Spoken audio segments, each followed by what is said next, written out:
The infinite mirrored rooms are some of the most photographed and Instagrammed art installations in the world. Designed by Yayoi Kusama, a now 95-year-old world-famous Japanese artist, these small mirrored rooms reflect everything within them into an illusion of infinite space, sometimes glowing orbs, chandeliers, pumpkins, and now countless visitors. But beneath the surface, these installations tell a deeper story.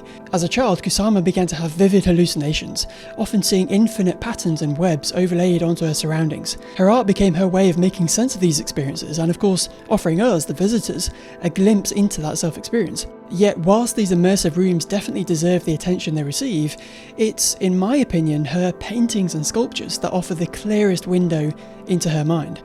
Often covered in brightly coloured repeating dots, shapes, and what she calls nets, these works have become the signature of her artistic expression. And so, in today's video, we're going to journey to the very starting point of this painting work and take a detailed look at her studio space, her equipment, how she has everything set up, and her quite unusual living circumstances that enable her to continue producing these amazing works of art. In the 1970s, after the death of a family member and then a close friend, her mental condition became so bad that she actually voluntarily moved into the Saiwa Psychiatric Hospital in Tokyo, where she famously still lives to this day. This article on Art Forum explains she doesn't have to worry about clothes, about a place to sleep, about doctors, about food.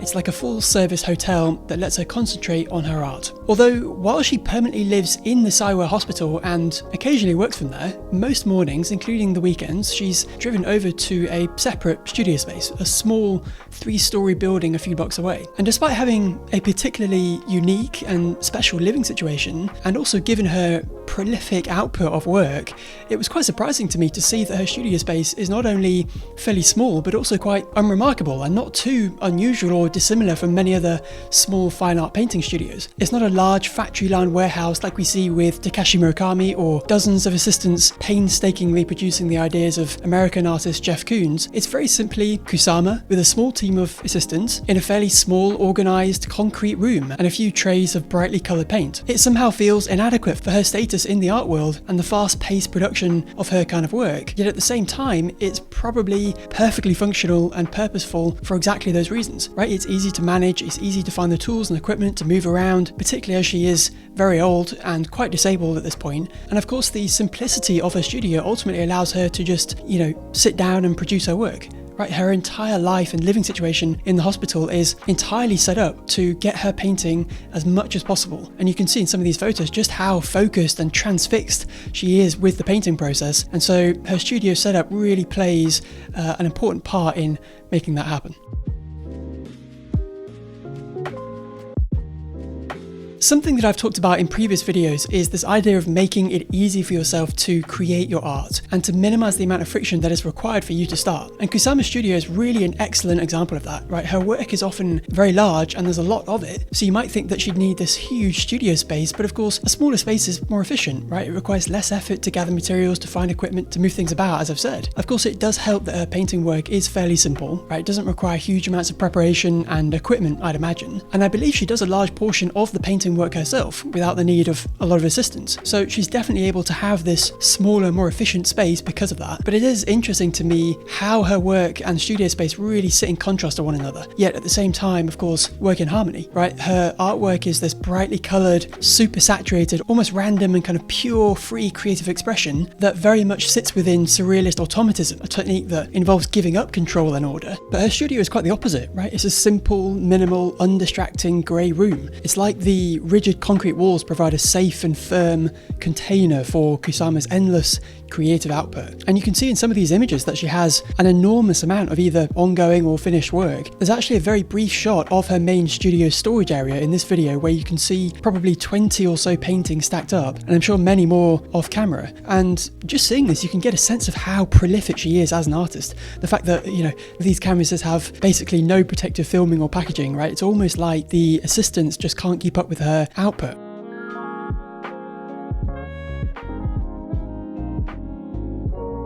Francis Morris provides an interesting insight into Kusama's studio during a 2021 visit, saying, "My first impression on stepping inside her studio was how incredibly organised it was. The reception area had a small library comprised of Kusama books and magazines, including the auction catalogues that had sold her work. It was also a fantastically well organised archive that had everything from aeroplane tickets from her childhood to special photographs of her shows. Unfortunately, I couldn't actually find any photos of her studio aside from the main painting space, which you've seen throughout the video so far. There is a brief glimpse at the entranceway in this documentary clip, but it's a little hard to get a good sense of the space. I would have loved to have seen more of the building, more of the organisation, the storage, how and where Kusama's assistants work, but unfortunately I couldn't find any information on those details. But in her main painting space, which is photographed quite a lot, you can see much of the room is covered or hidden by her work. And I thought this was an interesting observation. I'm not entirely sure whether these were set up for the photos or whether this is their normal storage location due to the small size of her studio. Most, if not all, of the photos of her main painting room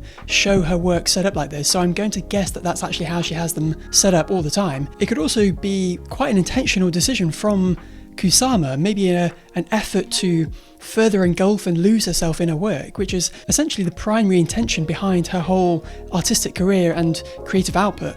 Right, she often talks about this idea of self-obliteration, losing herself in her work, seeing herself and her life as one polka dot or particle among an infinite number of other particles. So the artwork could definitely be set up for that reason alone, or it could just be useful to have her ongoing work there and ready to discuss with her assistants whenever needed.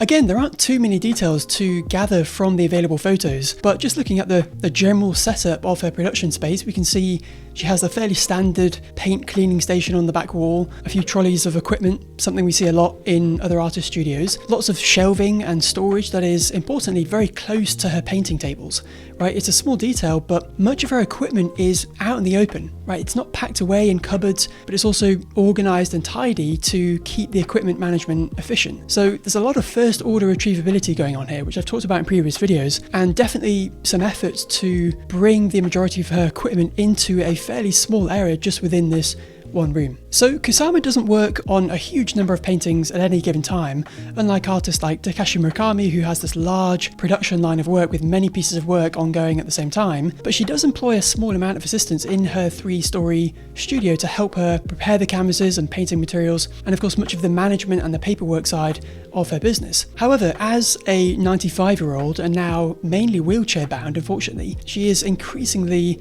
unable to do many of the tasks within the studio except her painting. In her younger days, Kusama could be seen perched on a stepladder painting enormous canvases, but nowadays she lays the canvases on a low table and is wheeled around them by one of her attentive staff as she attacks them from all sides. She relies on someone else to hold the paint she uses, as well as sometimes support her arm, but her paintbrush never hesitates as she methodically works around her canvas.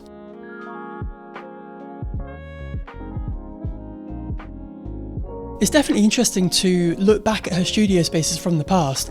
She spent a number of years in New York in the 1960s, very much struggled to make a living as an artist, and as such her studio space is very modest and quite deficient in many ways. It's not quite the well-managed, clean studio of her current space. Even though there really isn't much more to say about these photos, there is something deeply fascinating about them, to me at least. There's barely any equipment, there's no furniture, it's really just Kusama and her canvases figuring out her artistic voice. And the thing that I love about seeing these kinds of photos is that it allows us to get closer to the raw day-to-day reality of what it took to become such a successful artist and to spend the thousands of hours it required to fully develop her style. Not as a nice conceptual story written online, but as a run-down, almost dilapidated, paint-smeared room in the middle of New York. Right, it wasn't a quick or easy success for Kusama. The studio space is also where failure happens, where blockages and obstacles are overcome. Right, we too often see the finished product of a creative effort, a painting, a film, a digital visual effects piece, a product of some sort, but we don't see the artist or the creative toiling away in their studio or at her computer, feeling frustrated, struggling to make the thing work, dealing with the practical challenges of making art and paying bills and living life. And I think that's a lot more relatable to us, and that's what I love about seeing behind the scenes footage or photos, and that's what this whole channel is about. So if you want to see more creative behind the scenes type videos, definitely subscribe. I've got a lot of really interesting videos planned for the future, and hopefully I can actually get into some of these creative spaces myself.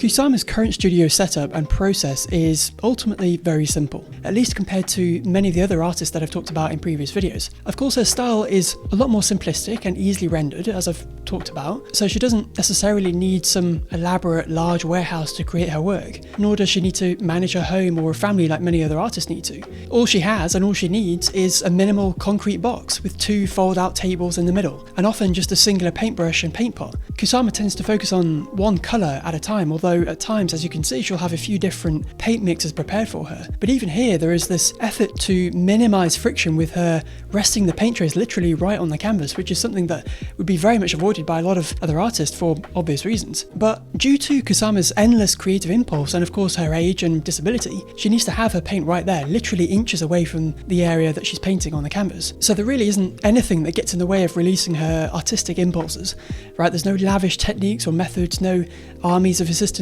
just pure creative expression. And as I've just talked about, despite the simplicity, there's something deeply fascinating about that. Every artist has a different process that is unique to them. Each artist does things slightly differently, and I think it's that uniqueness, that one-of-one way of creating that is very often revealed to us by going behind the scenes and looking at these kinds of images and videos.